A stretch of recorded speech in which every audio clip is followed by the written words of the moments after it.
सरकार की ओर से और विभाग की ओर से और अपनी ओर से हार्दिक अभिनंदन करता हूं, स्वागत करता हूं और ये अपेक्षा करता हूं कि जो 2 दिवसीय चिंतन से मंथन निकलेगा वो हमें अमृत प्रदान करेगा।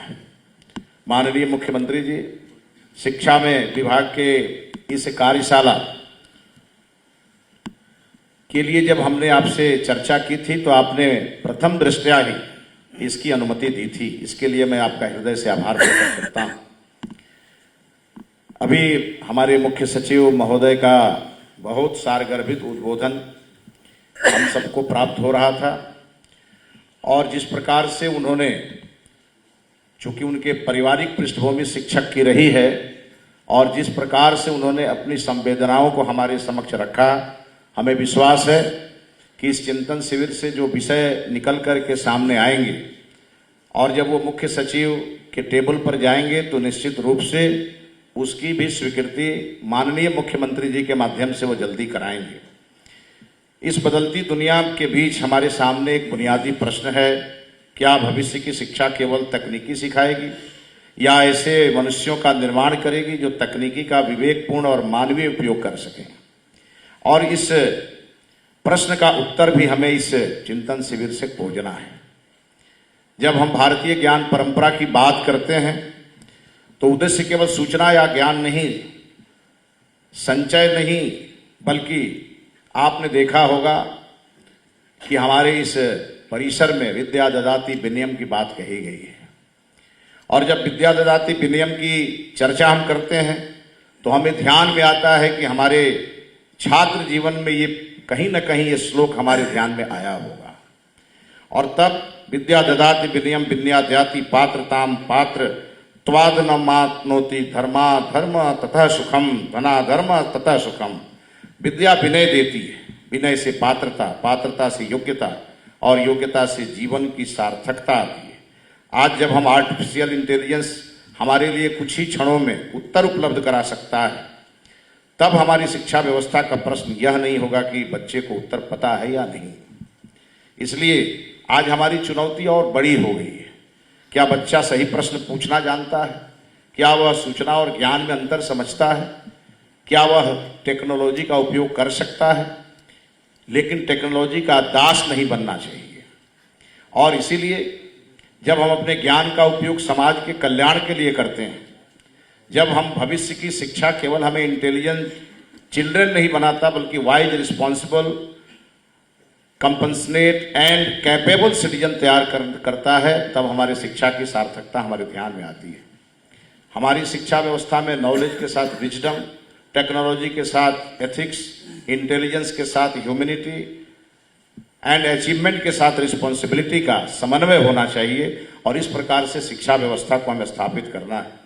शिक्षा व्यवस्था में हो रहे लगातार परिवर्तन हमें दिशा दिखाते हैं। शिक्षक स्थानांतरण की पारदर्शी और चरणबद्ध व्यवस्था जो अभी हमने लागू की है, माननीय मुख्यमंत्री जी के दिशा निर्देश में जब हम लोगों ने इस व्यवस्था को लागू किया तो माननीय मुख्यमंत्री जी ने एक बात की चर्चा की और उन्होंने कहा कि महिलाओं को उनके पंचायत के बगल में और पुरुषों को उनके ब्लॉक के बगल में हम स्थानांतरण करके और उन्हें एक ऐसी सुख देंगे जिसके लिए वो बरसों से परेशान है। और उसको लेके जब हमारी शिक्षक स्थानांतरण नीति 2026 तैयार हुई तो उस समय हमें ये भी ध्यान में आया कि कई जिलों में ऐसे भी शिक्षक, ऐसे भी स्कूल होंगे जहां उस जिले में हमारे पास उतने शिक्षक नहीं होंगे। तब हमने तुरंत ही TRE 4 की अधियाचना 32,388 पदों की अधियाचना और माननीय मुख्यमंत्री जी के द्वारा BPSC को भेजी गई। शिक्षक संवर्धन के क्षेत्र में जो उनका कैपेसिटी बिल्डिंग है उसके लिए हमने 1,26,503 शिक्षकों, प्रधानाध्यापकों को प्रशिक्षण दे करके और उन्हें हमने, योग्य तो थे ही, उन्हें और अधिक योग्य बनाने का हमने काम किया है। Learning support and drop out prevention के क्षेत्र में हमें बहुत अधिक काम करने की जरूरत है। हमें छात्रों को केवल पढ़ाना नहीं बल्कि उन्हें उनके ब्रेन मैपिंग की जरूरत है, क्योंकि हम मछली को और घोड़े को एक साथ नहीं दौड़ा सकते। घोड़ा सड़क पर ही दौड़ेगा और मछली पानी में ही तैरेगी। इस बात का ध्यान हमारे इस आज के समय में जो हमारी वर्तमान व्यवस्था है उसमें चुनौती के साथ भी हमारे सामने खड़ी है। साथियों, डिजिटल एजुकेशन के क्षेत्र में बिहार तेजी से आगे बढ़ रहा है और मुझे विश्वास है कि मैं जब भी माननीय मंत्री जी के किसी कार्यक्रम में होता हूं और जब उनकी नज़र हम पर पड़ती है तो वो हमेशा कंप्यूटर एजुकेशन को अनिवार्य करने की दिशा में शिक्षा विभाग को निर्देशित करते नजर आते हैं।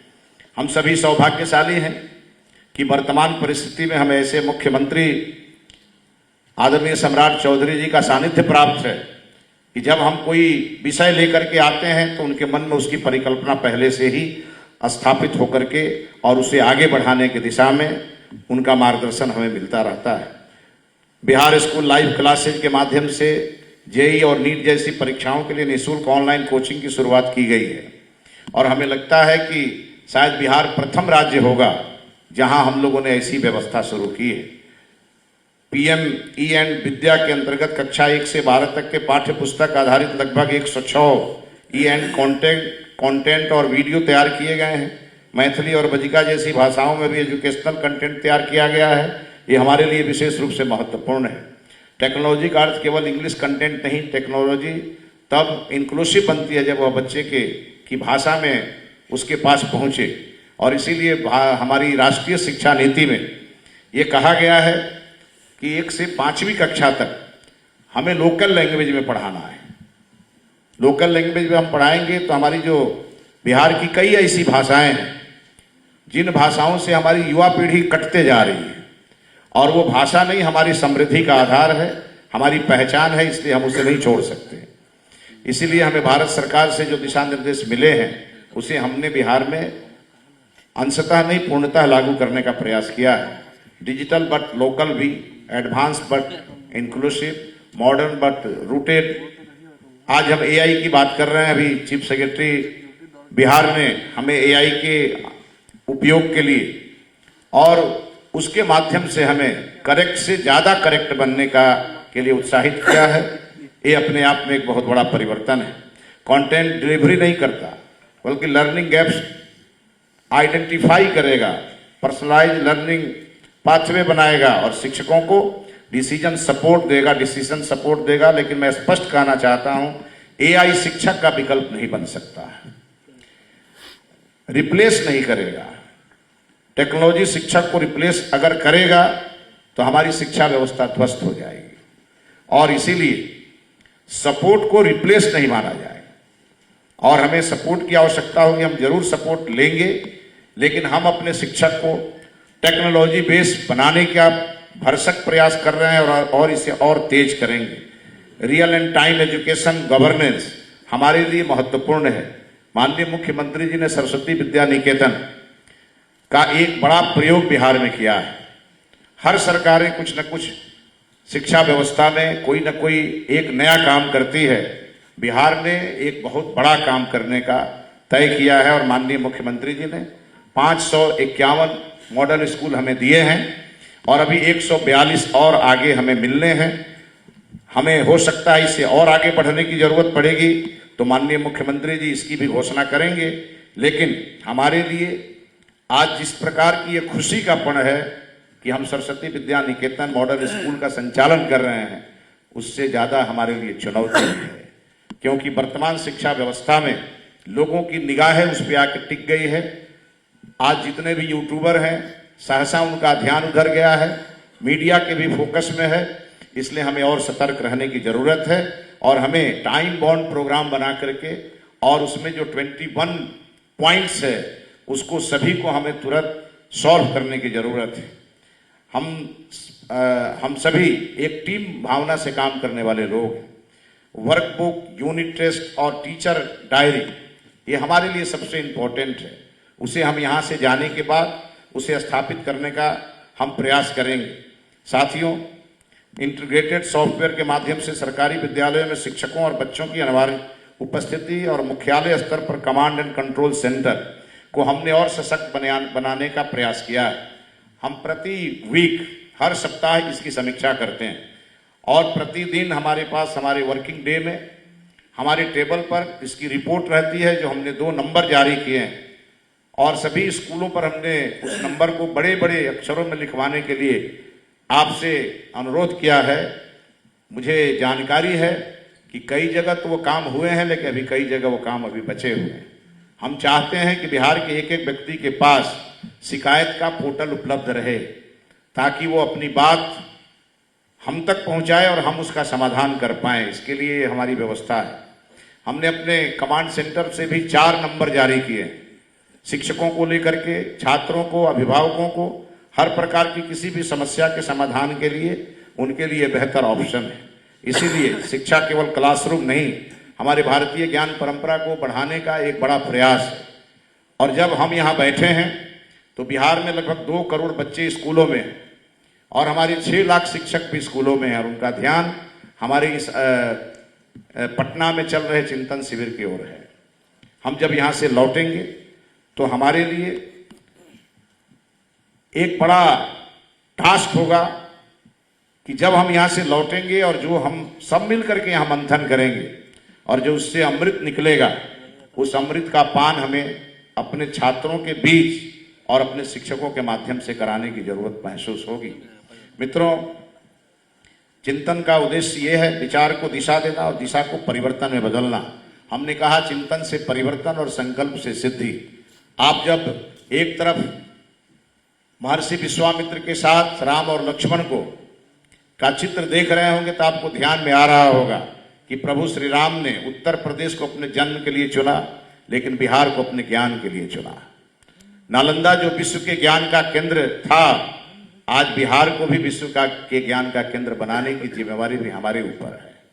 और जब हम चाणक्य, चंद्रगुप्त और सम्राट अशोक की ओर देखते हैं तो हमें ध्यान में आता है हमारा इतिहास कितना स्वर्णिम रहा है। हमें भी एक नया इतिहास बनाना है। और सम्राट अशोक पूरी दुनिया में कोई दूसरा नहीं हो सकता। और आज हमारे मंच पे विराजमान हमारे मुख्यमंत्री जी की ओर जब लोग देखते हैं तो सम्राट अशोक का अंश भी उनमें दिखाई देता है, झलकता है। इसलिए हमारी जिम्मेवारी और बढ़ जाती है। चिंतन, संकल्प, क्रियान्वयन, परिणाम और सिद्धि, ये हम सबको, ये शब्द नहीं, हमारे लिए प्रेरणा भी है, हमारे लिए संकल्प भी है। इसीलिए हम आपसे आग्रह करेंगे कि जब हमारे ऊपर एक बड़ी जिम्मेवारी है 2 करोड़ छात्रों को सही दिशा देना और 6 लाख शिक्षकों को भी संभालना, तो हमने आप सबसे एक अनुरोध किया है। माननीय मुख्यमंत्री जी ने भ्रष्टाचार पर जीरो टॉलरेंस की नीति और माननीय प्रधानमंत्री जी ने इस ओर बहुत बड़ा कदम बढ़ाया है। कभी कभी जो खबरें आती हैं, शिक्षा विभाग के अधिकारियों के यहाँ छापे पड़ते हैं और उससे बिहार शर्मसार होता है। इसीलिए मैं माननीय मुख्यमंत्री जी की उपस्थिति में आप सबसे आग्रह करूंगा, ये सरस्वती माता का मंत्रालय है और हमने स्पष्ट पहले भी कहा है कि दीपावली के दिन ही हमें लक्ष्मी माता का पूजन करना है और 364 दिन हमें सरस्वती माँ की ही आराधना करनी है, तभी जाके बिहार आगे बढ़ेगा। मित्रों, हमारे जितने भी निदेशालय हैं उन सभी निदेशालयों की लगातार मैं मीटिंग करता हूं। माननीय मुख्यमंत्री जी से आग्रह है, हमारे यहाँ अधिकारियों की कमी है, हमारे जो आधारभूत संरचना निगम है उसमें इंजीनियर्स की कमी है, उसे बढ़ाने के लिए आपने मुझे गो अहेड किया है। हम उसकी तैयारी में जुटे हैं और हम इस काम को आगे बढ़ा रहे हैं। Ancient in wisdom, modern in method, futuristic in vision and human in purpose, इन सभी चीज़ों को देख करके हमें आगे बढ़ने की जरूरत है। और अंत में मैं यही कहूँगा, क्वालिटी एजुकेशन हमारा अंतिम संकल्प है और उसके लिए जो हमारे सामने चुनौतियां हैं, शिक्षा मित्र, उसके बाद नियोजित शिक्षक, उसके बाद हमारे जो पुराने शिक्षक हैं और साथ ही साथ तैयारी 1 से तैयारी 3 तक के शिक्षक हमारे लिए एसेट बने और इस एसेट को हमें किस प्रकार से निखारना है ये हमें मालूम है। और हम जब इस पे आगे बढ़ेंगे तो निश्चित रूप से ये काम हमारे लिए चुनौती का नहीं बल्कि हमारे लिए ये सम्मान का विषय बनेगा। आज फिर से माननीय मुख्यमंत्री जी का अभिनंदन करते हुए और मुख्यमंत्री जी के बोलने के पहले, उनके संबोधन के पहले वंदे मातरम की 2 पुस्तकें हैं जिनका माननीय मुख्यमंत्री जी यहाँ विमोचन करेंगे। इस वंदे मातरम, माननीय प्रधानमंत्री जी ने वंदे मातरम को लेकर के जो संकल्प दिखाया है उसे हमें अपने एक एक स्कूल और एक एक घर में पहुंचाने की जिम्मेवारी भी हमारी शिक्षा मंत्रालय की है। इसलिए इसे हम केवल एक सजेशन नहीं, केवल एक कानून नहीं, बल्कि हमारे लिए ये संकल्प का विषय बनना चाहिए। आज के दिन जितने भी बिहार के सब तमाम जिलों से हमारे पदाधिकारी यहाँ आए हैं, आप सबसे एक बड़ी उम्मीद राज्य सरकार को है और कई जिलों ने बहुत अच्छे काम किए हैं और बहुत अच्छी शुरुआत की है। हमें विश्वास है कि जैसे प्रभु श्री राम ने बहुत बड़े राजा और हर प्रकार से समृद्ध राजा और लंका के रावण को हराया था, और केवल वैसे वैसे लोगों को लेकर के जिसकी कल्पना कोई नहीं कर सकता, किसी राजा को लेकर के वो नहीं गए थे, बल्कि समाज के सभी जो पिछले पंक्ति में बैठे लोग हैं उनको लेकर के आज के दिशा में मैं कह सकता हूं, जिसको हम अति पिछड़ा दलित महादलित कहते हैं, उनको लेकर के उन्होंने महाप्रतापी रावण को हराया था। हमें भी अंधकार को हराना है, अज्ञान रूपी अंधकार को हराना है और ज्ञान रूपी प्रकाश को स्थापित करना है। ये तब संभव है जब हमारे बिहार के सभी शिक्षा विभाग के पदाधिकारी उसी संकल्प शक्ति को लेकर आगे बढ़ेंगे, तो निश्चित रूप से हमारा यह सपना साकार होगा। आप सभी का एक बार अभिनंदन करते हुए माननीय मुख्यमंत्री जी के लिए एक बार जोरदार ताली बजा करके, और मुख्यमंत्री जी को यह बताइए कि शिक्षा विभाग ने एक ऊंची उड़ान के लिए अपने हौसले को मजबूत किया है। आप विश्वास रखिए, आपको हम निराश नहीं होने देंगे और बिहार को ज्ञान का केंद्र बना करके रहेंगे। आप सभी का बहुत बहुत धन्यवाद। भारत माता की जय।